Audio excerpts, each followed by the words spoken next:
Well, thanks very much, Anil and Michiko, for those insights. And Managing Director of GCV, I am, and it's my pleasure to welcome the team from Google to come and talk to us about how Google Cloud is accelerating growth of startups. So I'd like to welcome Ryan Kiskis and Albert Lee, who are going to be talked with Vijay Lalla from Fenwick. So welcome to the stage, and thank you very much.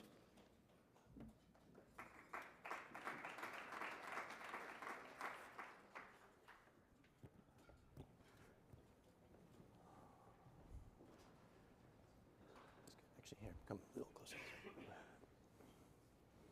Okay, that works. We'll take these chairs. Yeah, little living room for us.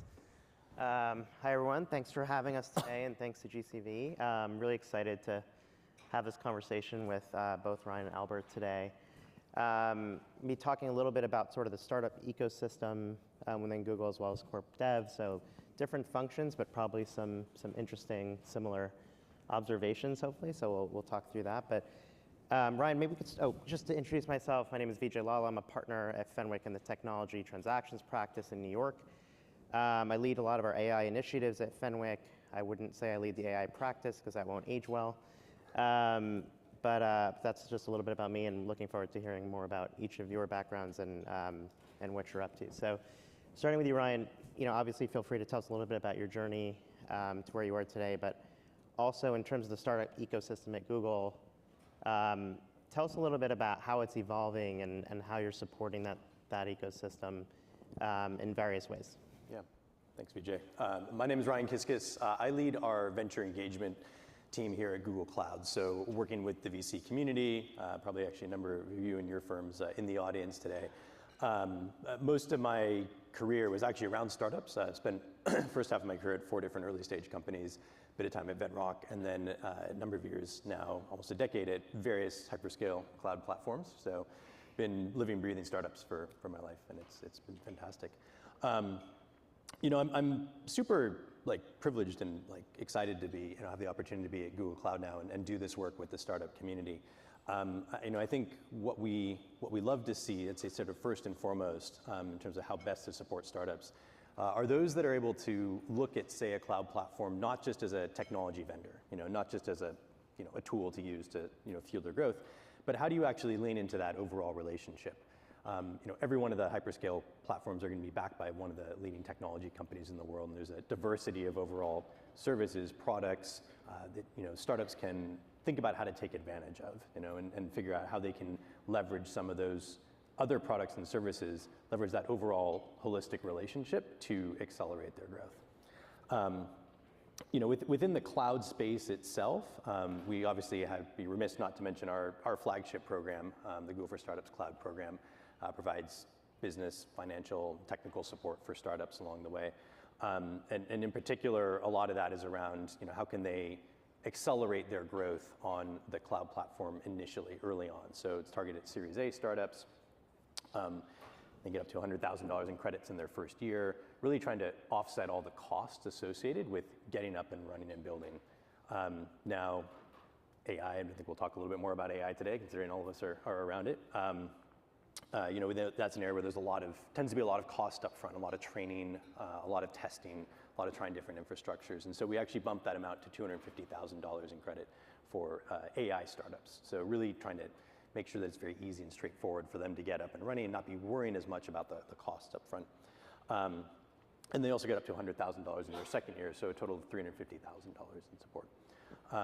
But beyond that, we've also built a number of teams that are focused on supporting those startups. We have a startup success team. As they join the program, they get up and running with that team. And that's backed by our customer engineers, backed by our product managers. All of those resources as individuals are available to those startups as they get started. What are some of the, outside of this sort of need for that sort of cloud power, what are some of the other challenges that you see maybe thematically coming in your startup accelerator? Yeah. I think that what and actually just the previous panel was talking about this as well. A lot of startups are thinking about a couple common things, right? They're thinking about capital, right? And hopefully they've raised that from one of you in the room. They're thinking about their own talent development. How do they find the right people? And then they're thinking about customer development. They're thinking, how do I grow my business? How do I find my customers? And that in particular is one of the areas that we see a lot of startups have a lot of success if they're able to build that relationship and connection with Google Cloud. We can really help on that customer development front. Obviously, we've got a huge diversity of customers that are working with us directly, as well as the overall Google and Alphabet world. We've built a number of ways that they can really go deep with us in order to accelerate into that overall partnership world. Like, we aspire that these folks are going to grow and be successful. Like, we want them to become the next unicorns as well. They're going to be better customers. They're going to be better partners for us. But it can sometimes be difficult for them to figure out how to partner with such a large organization early on in their journey. Think about partnerships. Obviously there's CVCs, there's other partners in that ecosystem. How do you think about sort of navigating that for the startups, sort of in terms of what would accelerate their growth the most? Yeah. Are there any best practices that the audience can learn from in that regard? Yeah, I mean, I think that one thing that we see a lot for especially the early stage companies coming in, and what we're really trying to help educate them on is, like, the aspiration is you can go into probably like a co-sell type of relationship, right? Or is say the Google Cloud sales force going to be aware of, incentivized, motivated to bring a startup to the table in one of their own customer conversations with, say, a large enterprise customer? Are they ready for that, right? Have they thought about how are they going to support that type of large-scale potential deal? Is their engineering team, ready to manage and adapt their roadmap in response to perhaps a different set of requirements coming from one of these major deals? Are their account teams or their sales team, maybe it's just one salesperson perhaps, are they ready to figure out how they can manage a whole variety, a large variety of stakeholders at one of these large enterprises? That could be a whole customer base in and of itself, picking off individual teams. Are their finance teams and payment teams ready for like managing like a perhaps very different set of payment and financial structures than maybe a typical, say, SaaS model, right? And so we're really trying to help educate startups to get co-sell ready, as it were, via some of these programs that we set up early on. Makes sense. As an early stage lawyer, I'd say the answer is to no to 80% of those. Almost. But we also sort of work through the same challenges with them each day. Definitely, you mentioned AI. I think it's important to talk about Gen AI in this context. What have you seen in terms of the startups coming in? Has there been a shift? And this is, Albert, obviously feel free to jump in on this one too on the corp dev side, but have you seen a shift in the type of companies that you're seeing come through the accelerators sort of in the market? Are you seeing sort of priority shift in terms of development? Yeah, we very much are. I think obviously generative AI has been the theme of the last year and a half now in particular. It's an area that's not necessarily new to Google. We've been building AI products and services into our tools for years. But I think what you've seen now is last year in particular, there was this rapid emergence of a number of very large foundational models across a variety of different domains. And I think the big question now is, what is that model landscape going to look like, say even 5 months from now or 5 years from now? And I don't know that anyone has an answer, or we'd be in different world. But we are starting to see startups understand that there are at least a handful of these that are going to be very significant models and platforms to build on and around. And so you see a bit of a shift. There's absolutely still foundational models being built in new domains, areas that are completely untouched. But you're seeing a lot of emergence around, okay, how can we actually best use these models and integrate them into an actual business process and workflow? So we see a lot more around development support, like LLM security, prompt engineering, model compression. We see a lot of integration into the actual business use case. So the other areas is around like vertical implementation, right? So we were talking a bit about this before, but if you're thinking about how do I use an LLM in my day job, someone that's taken that, tuned that, thought about, say, a legal workflow, what does your day look like? What other tools you're using to build those integrations makes that immensely more valuable. And so we're starting to see that show up in the companies that are coming through our programs and our accelerators. Yeah, and that makes sense, because as we talked about, even on the legal side, as we try to test our own products out, finding specific use cases is going to be critical versus the more broad models that say you can do anything and everything with, right? I often get the answer back in our sandbox of consult with a lawyer, and then I go to get a human associate to do some research because I'm asking questions that are not, or maybe too nuanced at this point for the technology. But Albert, how do you sort of see that playing out in your day-to-day role? Very similar, I think, to Ryan. It feels like it's been longer, but probably the big, at Google, we've seen it for a long time, but I think at least, in the ecosystem, the last 12 to 18 months, we've seen so much change and evolution, right? And I do think last year there was more of a focus on how do I build the general purpose LLM that's going to be able to answer everything, right? And then accompanying with that, I think there's also a lot of innovation around, given the criticality of GPUs and the scarcity, how do we make that more efficient or frankly improve the supply? This year, I feel, at least in the start of this year, there's been more of a shift to the top layer of the stack, right? Which is like, how do we actually make these applications, use the technology and make applications that are usable and effective, to what Ryan was saying. Maybe the other lens I'd give, from a corporate development, corporate investment perspective is, I think the way you evaluate whether a startup is interesting or not has also evolved. Last year, there were no data points, right? The data points are basically who's the team, what's their background, where they come from, what have they done in 3 months, right? This year, you do have a bit of a history, right? Of like, what's this company been prototyping? Are they seeing traction? Is there a path to monetization? Are there sustainable business modes? And with that, I think, the bar perhaps on the investing side, I feel, has increased a bit, which I think is probably healthy, frankly, right? Given, so much of the, investment dollars that were out there last year. Makes sense. I mean, last year was about lots of data, and now maybe it's more about what's in that Correct. stack. Yeah. Obviously there's a lot of alignment that you have to think about from a corp dev standpoint, building your own products and then also investing and acquiring certain products. How do you think about sort of that strategy? And then beyond sort of the computational power and the capital dollars, like what's behind some of that from a Google perspective?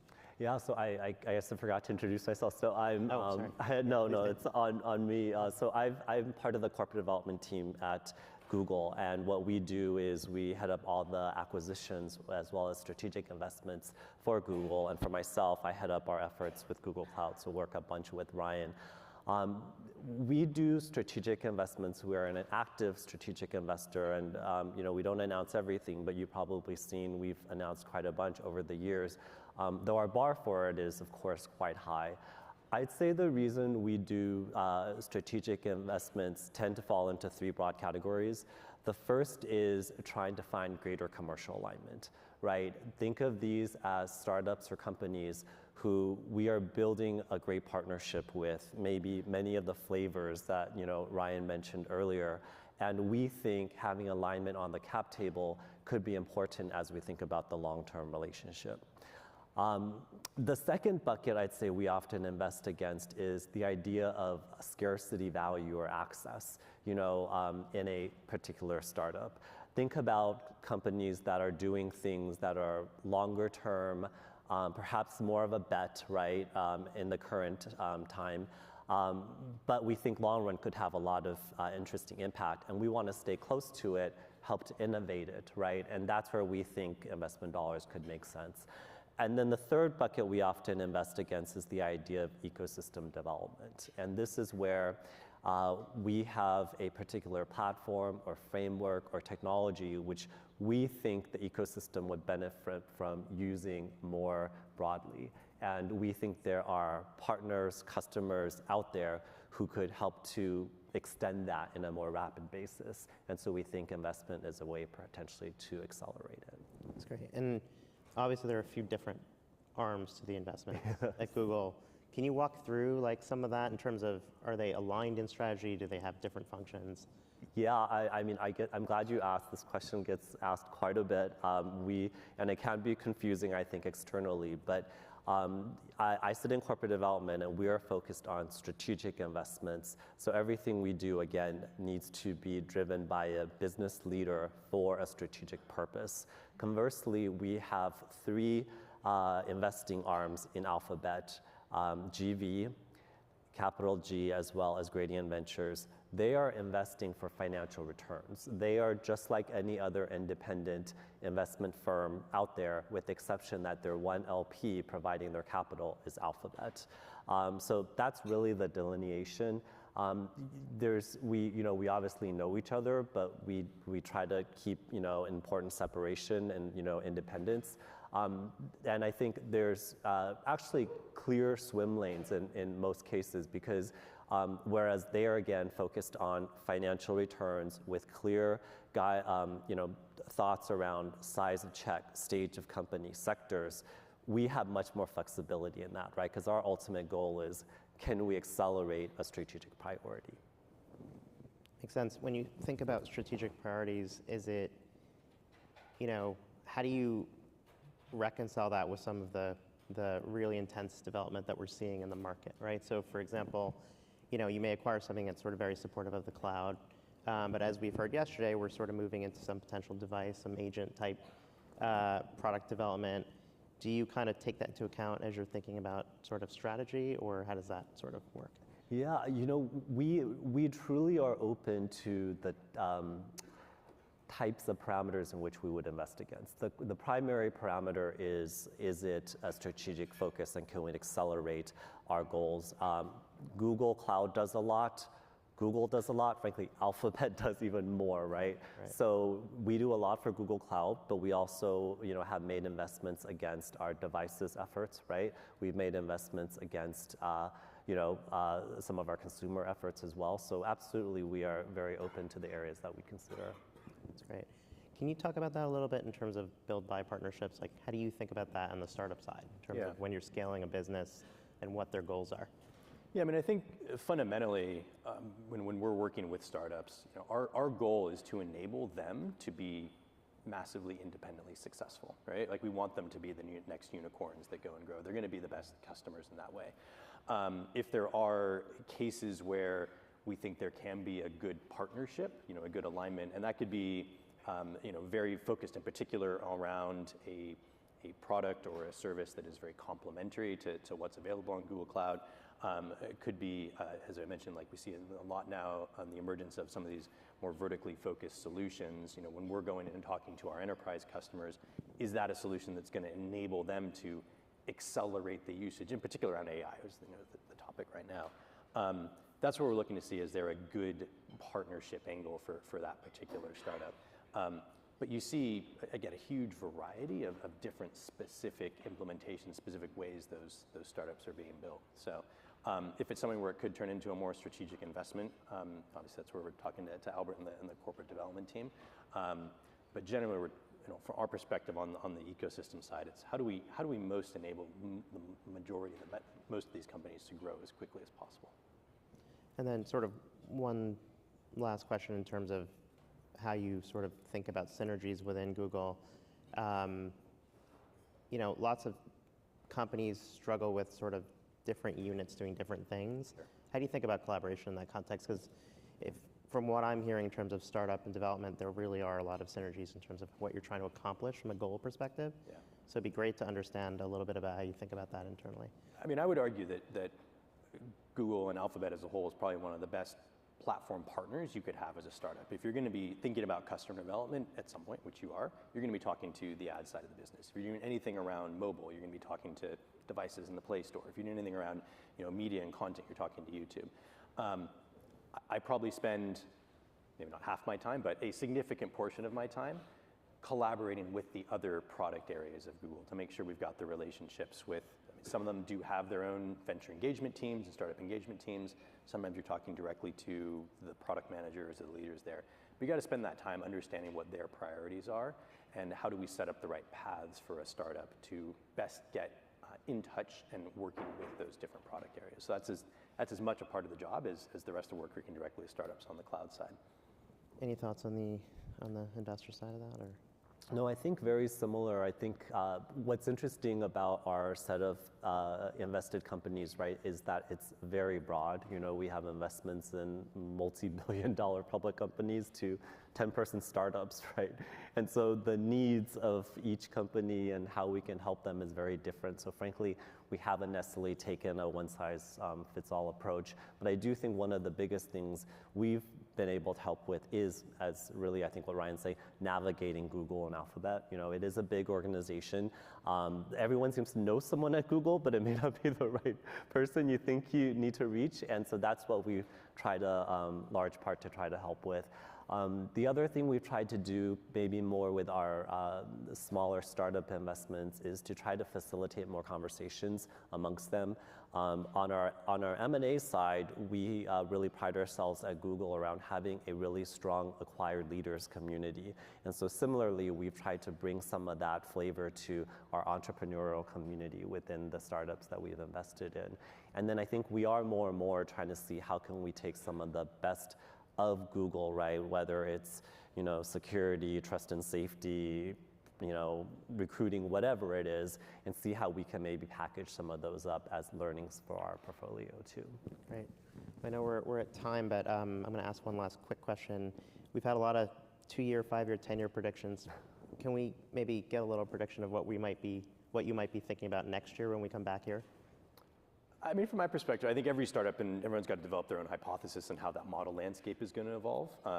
But I will say, if I'm looking at the type of startups that are coming through now, I am really hoping that we're seeing some of these folks that are, again, focusing these models on these particular business cases, have really grown up, seen the success, like have, you know, a really significant enterprise customer base or just general business customer base that they've been able to really deploy. And we're seeing that model landscape really being leveraged in a way that delivers that actual value to the business.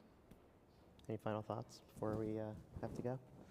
Yeah, I think similarly. I think there's, you know, probably more innovation we'll see at the lower end of the stack, especially around, I think, you know, chips and so forth, just given, I think, the need there. I think there's been a lot of startup focus, frankly, on enterprise use cases, because that's where I think a lot of people see passive monetization, but I could see maybe a shift more towards, you know, consumer use cases too, you know, as the year goes on. Great. Well, thank you both. It was a great conversation. And Thanks, Vijay. obviously, thanks everyone. I hope you have a great day today.